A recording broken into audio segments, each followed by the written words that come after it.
பாடலிபுத்திரம் ஜெயமோகன் எழுதிய சிறுகதை. கிமு 493 சிரேனிய வம்சத்தைச் சார்ந்தவனாகிய அஜாத சத்ரு தன் தந்தையும் மகத மன்னனுமாகிய பிம்பிசாரனை கைது செய்து சிறையில் இட்டான். பிம்பிசாரன் அந்தப்புரத்தில் நாயகியரில் ஒருத்தியை கூடியபடி இருந்த நேரம், திட்டமிட்டிருந்தபடி அஜாத சத்ரு தன் வீரர்களுடன் நுழைந்தான். மஞ்சத்தில் நிர்வாணமாக இருந்த பிம்பிசாரனை அப்படியே தூக்கி கைகளை பின்னால் முறுக்கி அவன் உத்தரியத்தினாலேயே கட்டி வீரர்களிடம் ஒப்படைத்தான். போகத்தின் தாளத்தில் சுயமிழந்து விட்டிருந்த மன்னன் காலடி ஓசைகளைக் கேட்கச் சற்று பிந்திவிட்டிருந்தான். தூரத்தில் உடைகளுடன் கழட்டி வைக்கப்பட்டிருந்த உடைவாளை எடுக்க முடியவில்லை. அந்த நாயகி அங்கேயே வெட்டிச் சாய்க்கப்பட்டாள்.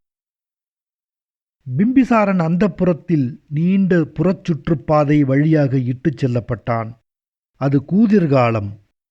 கல்லாலான அரண்மனை சுவர்களும் தரையும் குளிர்ந்து விரைத்திருந்தன. உள்ளிழுத்த மூச்சுக் காற்று மார்புக்குள் உறைந்து பனிக்கட்டியாகி மெல்ல உருகி நரம்புகள் வழியாக பரவி உடலெங்கும் நிறைவதை பிம்பிசாரன் உணர்ந்தான். பிடரியும் மார்பும் சிலிர்த்து உடல் குலுங்கிக் கொண்டிருந்தான். விரைப்பு அடங்காத ஆண்குறி காற்றில் துழவித் தவித்தது.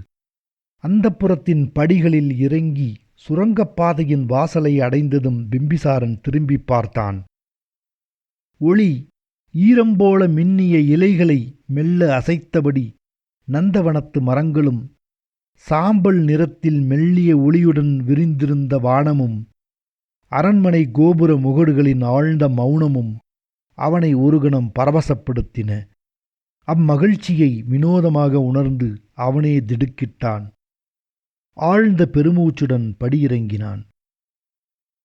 சுரங்கத்தின் உள்ளிருந்து சத்தமின்றி படியேறி பாய்ந்து வந்த குளிர்காற்று அவன் தோளை வளைத்து இறுக்கி மார்பில் தன் அங்கங்களை பொருத்திக் கொண்டது. பிம்பிசாரன் மனம் வழியாக எண்ணற்ற புணர்ச்சி ஞாபகங்கள் பாய்ந்து சென்றன. நடுங்க வைக்கும் குளிர் ததும்பும் அந்த அணைப்பு அவனை உத்வேகம் கொள்ளச் செய்தது, அஞ்சவும் வைத்தது. கொன்ற மிருகத்தின் உடலை கிழித்துப் புசிக்கும் புலியின் பாவனை அவனுக்கு புணர்ச்சியின் போது கூடுவதுண்டு. எதிர் உடல் ஒரு தடை, உடைக்க வேண்டியது, வெல்ல வேண்டியது. பின் சுய திருப்தியுடன் வாளை எடுத்தபடி வானை பார்ப்பது மிகவும் பிடிக்கும் அவனுக்கு. நீ பிம்பிசாரன் என அது விரிந்திருக்கும். நிலவில் அவன் அந்தப்புறம் வருவதில்லை. லதா மண்டபத்தில் முழு தனிமையில் இருப்பதை விரும்பினான். மகத மன்னர்கள் அனைவருமே முழு நிலவில் தனிமையை நாடுபவர்களாகவே இருந்திருக்கின்றனர். குளிர்காற்றின் வயிற்றுக்குள் நுழைந்த தன் உறுப்பில் வாழ்க்கையின் உச்சகட்ட துடிப்பை உணர்ந்தான். ஆனால் மனம் அச்சம் தாங்காமல் பின்வாங்கும்படி கூறியது. அவன் இரத்தம் முழுக்க வடிந்து கொண்டிருந்தது. உதிரும் இலையின் எடையின்மை. பின்பு களைப்புடன் தடுமாறினான். அவன் நரம்புகள் புடைத்து நீளமாக மாறின. உடல் வெளுத்து பழுத்தது. வாள் நுனிகளால் தள்ளப்பட்டு பிம்பிசாரன் சுரங்கத்திற்குள் நுழைந்தான். நரைத்த தாடி பறக்க, கட்டப்படாத தலைமயிர் பிடரியில் புரண்டு அலையடிக்க தள்ளாடி நடந்தான். அவன் முன் அஜாத சத்ருவின் பாதங்கள் வலுவாக மண்ணை மிதித்து நகர்ந்தன. இருட்டு மனமாகவும் தொடு உணர்வாகவும் நிசப்தமாகவும் மாறி மனதை நிறைத்தது. காவலர்கள் ஒளியாக மாறினார்கள். பின்பு கரைந்து மறைந்தார்கள். பிறகு எதுவும் ஊடுருவாத தனிமையில் பிம்பிசாரன் நடந்து கொண்டிருந்தான். பாதை எங்கும் கால்களை விரைக்கச் செய்யும் ஈரம் நிறைந்திருந்தது. இருளுக்கு கண்கள் பழகிய போது சுரங்கச் சுவர்கள் கசிந்து கொண்டிருப்பதைக் கண்டான். அவை மெல்ல சுருங்கி விரிந்தபடி இருந்தன. அது இரத்தம். சிறிய நீரோடையாக மாறி அது அவன் கால்களை பற்றி கொண்டது. சுவர் வளைவுகளை மோதி கிளுகிழுத்தபடி விலகிச் சென்றது. எங்கோ வெகு ஆழத்தில் பேரொளியுடன் அருவியாக விழுந்து கொண்டிருந்தது. தன் கால்களை இடறிய ஆட்டுக்குட்டிகளைப் பற்றி அப்போது பிம்பிசாரன் எண்ணினான். கனிந்த கண்களுடன் மார்போடு அணைத்த ஆட்டுக்குட்டியுடன் தன் யாகசாலைக்கு வந்த சாக்கிய முனியை கனவில் காண்பது போல அவ்வளவு அருகே கண்டான். அவன் உடலின் மெல்லிய வெம்மையை கூட அக்கடும் குளிரில் உணர முடிந்தது. பவளம் போல சிவந்து யாகசாலை மையத்தில் இருந்த பலிபீடம், அதைச் சுற்றி தலை துண்டிக்கப்பட்ட வெள்ளாடுகளின் கால்கள் உதைத்து புழுதியில் எழுதிய புரியாத லிபிகளை இப்போது படிக்க முடிவதை அறிந்தான். புத்தர் புன்னகை புரிந்தார். அவன் அவரை நோக்கி பாய்ந்து செல்ல விரும்பினான். ஆனால் ஓட்டம் அவன் பாதங்களை கரைத்து விட்டிருந்தது. உருகும் பனி பொம்மை போல மிதந்து சென்று கொண்டிருந்தான். புத்தரின் கரம் பட்டு விழி சொக்கியிருந்த ஆட்டுக்குட்டியின் உடலின் வெண்மை மட்டும் ஒரு ஒளிப்புள்ளியாக கண்களுக்கு மிஞ்சியிருந்தது. பின்பு அதுவும் மறைய இருட்டு எஞ்சியது. பலிபீடத்திற்கு என்று பிறவி கொண்டு இறுதி கணத்தில் மீட்கப்பட்ட ஆடுகள் நந்தவனம் முழுக்க செருக்கடித்துத் திரியும் ஒலி கேட்டது. குளம்புகள் பட்டு சருகுகள் நெறிந்தன. வாழ்வின் நோக்கத்தையே இழந்துவிட்ட அவை இரத்தம் கனக்கும் உடலை என்ன செய்வது என்று தெரியாமல் தவித்தன. மண்டையோடுகள் உடையும்படி பரஸ்பரம் மோதிக்கொண்டன. வழியும் இரத்தத்திலே வெறி கொண்டு மேலும் மேலும் மோதின. மரண உருமல்கள் எதிரொலித்து சுரங்கம் ரீங்காரித்தது. பிம்பிசாரன் இருட்டின் முடிவற்ற ஆழத்தை ஒவ்வொரு கணமும் உணர்ந்தான். அஜாதசத்ருவின் முடிசூட்டு விழாவிலும் வானவர் மலர்மாறி சொரிந்தனர். அவன் தன் தந்தையின் தேவியரை துரத்திவிட்டு அந்தப்புரத்தை தன் தேவியரால் நிரப்பினான். ஆனால் கூடலின் போது எப்போதும் கவசத்துடனும் வாளுடனும் இருந்தான். இரும்பின் குளுமை பெண்களை உறைய வைத்து விட்டிருந்தது. ஆழத்தில் அவள் உடல் சதைகளும் மிக அந்தரங்கமான தருணத்தில் அவள் சொல்லும் பொருளற்ற வார்த்தையும் கூட சில்லிட்டிருந்தன. பனிக்கட்டி பரப்பை பிளந்து காட்டுப் பொய்கையில் நீராடி எழும் உணர்வே அஜாதசத்ரு எப்போதும் அடைந்தான். பின்பு அப்பெண்ணின் அடிவயிற்றில் காது பொருத்தி அச்சத்துடன் உற்று கேட்பான். உடைவாளால் அவளை பிளந்து போட்ட பிறகுதான் மீள்வான். அவள் கண்கள் கூட மட்கிப்போய் வெட்டுபவனுக்கு அந்த ஆதி மகா உவகையை சற்றும் அளிக்காதவையாக ஆகிவிட்டிருக்கும். இரவெல்லாம் அல்லித் தடாகத்தில் தன் வாளை கழுவியபடி இருப்பான்.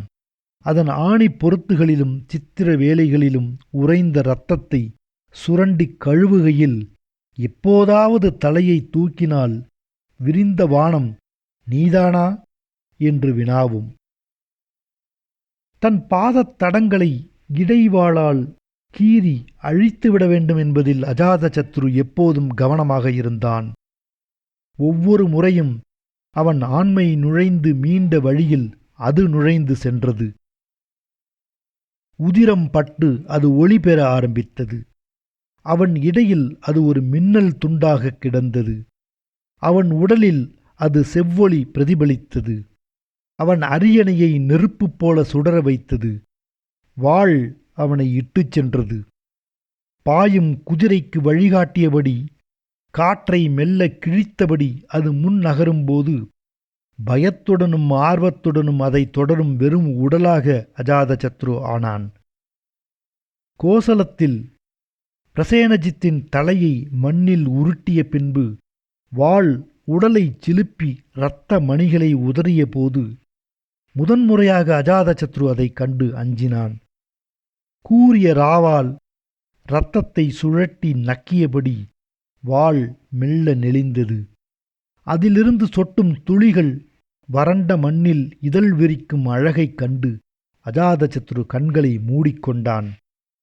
லிச்சாவி வம்சத்து குழந்தைகளின் இரத்தம் தேங்கிய குட்டையில் தன் கையை விட்டு குதித்து பாய்ந்து வாளை மீன் போல மினுங்கியபடி வாள் துடிக்க உடல் நெளித்து திளைக்கும் தன் வாளை பார்த்தபடி அஜாதசத்ரு நடுங்கினான். பின்பு திரும்பி ஓடினான். சாம்ராஜ்ய படைப்புகளையும் வெற்றி கொடி பறக்கும் கொத்தளங்களையும் விட்டு விலகி காட்டுக்குள் நுழைந்தான். அங்கு தன்னை உணர்ந்த மறுகணம் தாங்க முடியாத பீதிக்கு ஆளானான். நினைவு தெரிந்த நாள் முதல் வெறும் கைகளுடன் வாழ்ந்து அறிந்ததில்லை. கைகளின் எல்லா செயல்பாட்டுக்கும் வாள் தேவைப்பட்டது. ஆபாசமான சதை தொங்கலாக தன் தோள்களின் மீது கனத்த கரங்களை பார்த்து அஜாதசத்ரு அழுதான். திரும்பி வந்து தன் வாள் முன் மண்டியிட்டான். கிரேனிய வம்சத்து அஜாதசத்ரு கோட்டைகளை கட்டினான். ராஜகிருக நகரை வளைத்து அவன் கட்டிய பாடலிகாமம் என்ற மாபெரும் மதில் அதற்குள் மௌனத்தை நிரப்பியது. பல்லாயிரம் தொண்டைகளோ முரசுகளோ கிழிக்க முடியாத மௌனம். அதன் நடுவே தன் அரண்மனை உப்பரிகையில் வாளுடன் அஜாதசத்ரு தனித்து இருந்தான். நிறம் பழுத்து முதிர்ந்த வாள் அவன் மடிமீதிருந்து தவிழ்ந்து தோளில் ஊர்ந்து ஏறியது. சோம்பலுடன் சறுக்கி முதுகை வளைத்தது. அந்த நிலவில் அஜாதசத்ரு எரிந்து கொண்டிருந்தான். இரும்பு கவசத்தின் உள்ளே அவன் தசைகள் உருகிக் கொண்டிருந்தன. புரண்டு புரண்டு படுத்த பின் விடிகாலையில் தன் மீது பரவிய தூக்கத்தின் ஆழத்திலும் அந்நிலவொளியே நிரம்பியிருப்பதை அஜாதசத்ரு கண்டான். இதமான தென்றலில் அவன் உடல் வெம்மை அவிந்தது. மனம் இனம் புரியாத உவகையிலும் எதிர்பார்ப்பிலும் தவிக்க அவன் ஒரு வாசல் முன் நின்றிருந்தான்.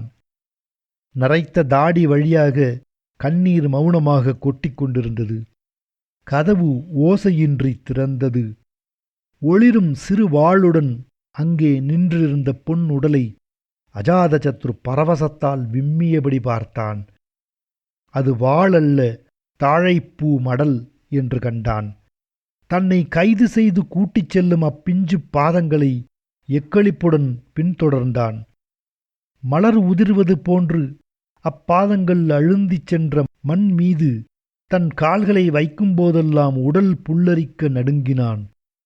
சிறு தொந்தி ததும்ப, மெல்லிய தோள்கள் குழைய, தள்ளாடும் நடை அவனை இட்டுச் சென்றது. நீரின் ஒளி பிரதிபலிப்பு அலையடிக்கும் சுவர்கள் கொண்ட குகை பாதையில் நடந்தான். சுவர்கள் நெகிழ்ந்து வழியும் ஈரம் உடலை தழுவி குளிர்வித்தது. எல்லா பாரங்களையும் இழந்து காற்றில் மலரிதழ் போல சென்று கொண்டிருந்தான். பதறிய குரலில் ஏதோ புலம்பியபடி அஜாதசத்ரு விழித்து கொண்டான். அந்தப்புறத்து அறைகள் வழியாக ஓடினான். தன் மகனை தனக்கு காட்டும்படி கெஞ்சினான். பெண் முகங்கள் எல்லாம் சதை பதுமைகளாக மாறின. சுவர்கள் உறைந்திருந்தன. அம்மௌனத்தை தாங்க முடியாமல் என் மகன், என் மகன் என்று அழுதான். கற்சுவர் நெகிழ்ந்த வழியினூடே வந்த முதிய தாதி அஞ்சிய முகத்துடன் தன் மகனை அவனிடம் காட்டினாள். போதையின் கணம் ஒன்றில் தவறிவிட்டிருந்த வாள் விழித்துக்கொண்டு சுருண்டு எழுந்து தலை தூக்கியது. அவன் அதை தன் வலக்கையால் பற்றினான். அவன் கையைச் சுற்றி இறுக்கி துடித்தது. அழுக்குத் துணிச்சுருளின் உள்ளே சிறு பாதங்கள் கட்டை விரல் நெளிய உதைத்தன. அஜாதசத்ரு குனிந்து அந்த முகத்தை பார்த்தான். உதயபத்தன் சிரித்தான். என்றோ மறந்த இனிய கனவு ஒன்று மீண்டது போல அஜாதசத்ரு மனம் உருகினான். உதயபத்தன் மீது கண்ணீர் துளிகள் உதிர்ந்தன. வாள் அஜாதசத்ருவை முறுக்கியது. அதன் எடை அவன் கால்களை மடங்க வைத்தது. அவன் தசைகளும் நரம்புகளும் தெரித்தன. அவன் அதை உருவி தன் மகனின் முஷ்டி சுருண்ட சிறு கைகளில் வைத்தான். காந்தள் மலர் போல அது அங்கிருந்தது. அதன் கீழ் தன் தலையை காட்டியபடி அஜாதசத்ரு மண்டியிட்டான். அன்றிரவுதான் அவன் மீண்டும் முழுமையான தூக்கத்தை அடைந்தான்.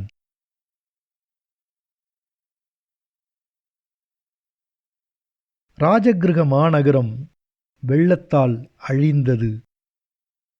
மண்ணின் ஆழத்திலிருந்து பெருகிய ஊற்றுக்களே அதை தரைமட்டமாக்கின. உதயபத்தன் பின்பு கங்கை நதிக்கரை சதுப்பில் தன் தந்தையின் உடலை புதைத்த இடத்தில் இன்னொரு பெரும் நகரத்தை எழுப்பினான். சதுப்பின் மீது மரக்கட்டைகளை அடுக்கி அதன் மீது கோபுரங்களும் கோட்டைகளும் எழுப்பப்பட்டன. மிதக்கும் நகரத்தின் கீழே பூமியின் ஆறாத ரணங்களின் ஊற்றுக்கள் எப்போதும் பொங்கியபடிதான் இருந்தன. அந்த நகரம் ஒருபோதும் இருந்த இடத்தில் நிலைத்திருக்கவில்லை. எவர் கண்ணுக்கும் படாமல் அது நகர்ந்தபடியே இருந்தது.